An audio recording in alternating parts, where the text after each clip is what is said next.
In today's pool lesson, I'm going to show you step by step how to break, analyze the layout and run rack of 8-ball. I will use 3 different views from my GoPro cameras and as always show you what spin and speed I am using on the cue ball to help you understand each my move as best as possible. So in this case, I'm sure that this video will be a great learning experience for you, so please don't forget to leave a thumbs up for me and hit the subscribe button because you can't miss any of my new videos. Action! As always, I am leaving the cue ball in the center area of the head string and pay the highest attention to hit it slightly above its center and cause it to make full contact with first ball, which increases chances to leave it in the center area of the table after the break. Looking for bigger problems, we can clearly see that 2 strike balls block each other and it will be quite challenging to open them because there is no strike ball in close proximity. Secondly, we can see that in the middle of the table, solid ball is very close to the strike ball, but if we look closer, then there is very small gap between them, which makes it possible to pot both of them into the right middle pocket. Cue ball is located in the center area of the table, and the 8-ball is in open position, which means that we can play it almost to all pockets. But if we look much closer to find a group of balls to start with, then we can see that there is no strike ball to choose from in the first shot.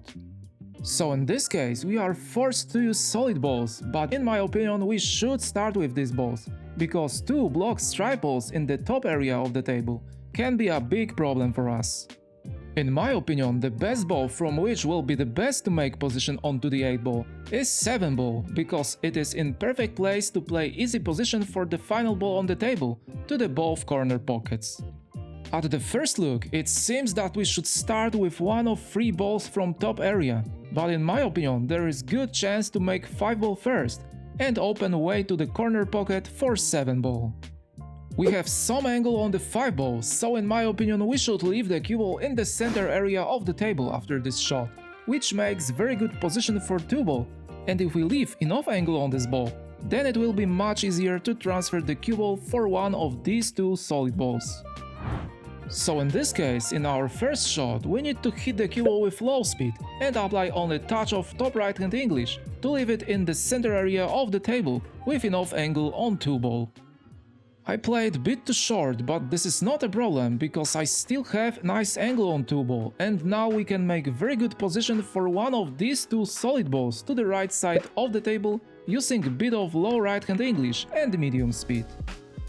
And as you can see, I am hitting the cue ball bit too high, which caused it to hit 1 ball, but hopefully I have 6-ball possible to play into the top left corner. So in this case, we need to hit the cue ball with a lot of inside spin and after contact with long rail make position for 1 ball to the same pocket. Very important during this shot is to leave correct angle on the 1 ball towards center area of the table. But once again I misjudged this hit and I left the cue ball with wrong angle on the 1 ball. But if we look closer, then this is not a big problem because despite the fact that we need to use more difficult shot, we can still make position for 3-ball by hitting the cue ball with low spin and touch of right hand English. And once again, unfortunately I used too much spin, which caused the cue ball to hit 3-ball first, and when I thought that it will be end of this rack, then I saw that I have very small gap which makes it possible to place 7-ball into the bottom left corner. But still, we need to make very precise positioning for the 3-ball to the left middle pocket, and accidentally I slightly touched jaw of the middle pocket. Making 3-ball into the left middle pocket is not very difficult, but as you can see, these striped balls makes it impossible to go for the 8-ball around the table using long rail first. Additionally, we cannot use top short rail first to place the cue ball for the 8-ball on the right side of the table, because another 2 strike balls block comfortable path for the cue ball. And in my opinion, there is only one clear option to make position for the 8-ball on the left side of the table, where we need to hit top short rail first and then go between 2 strike balls on the left side of the table. This shot required good understanding of speed and spin, and as you can see once again I am hitting the cue ball bit too high this time. But hopefully I still have enough space to play 8-ball into the right corner pocket.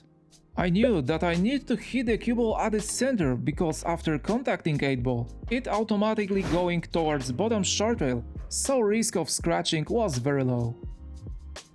I feel that you enjoy this quick 8-ball lessons, so if you like this type of content and my other one-handed videos, then please don't forget to leave a thumbs up for me and hit the subscribe button to stay updated with my new videos. Once again, thank you very much for watching and I hope to see you in the next lesson.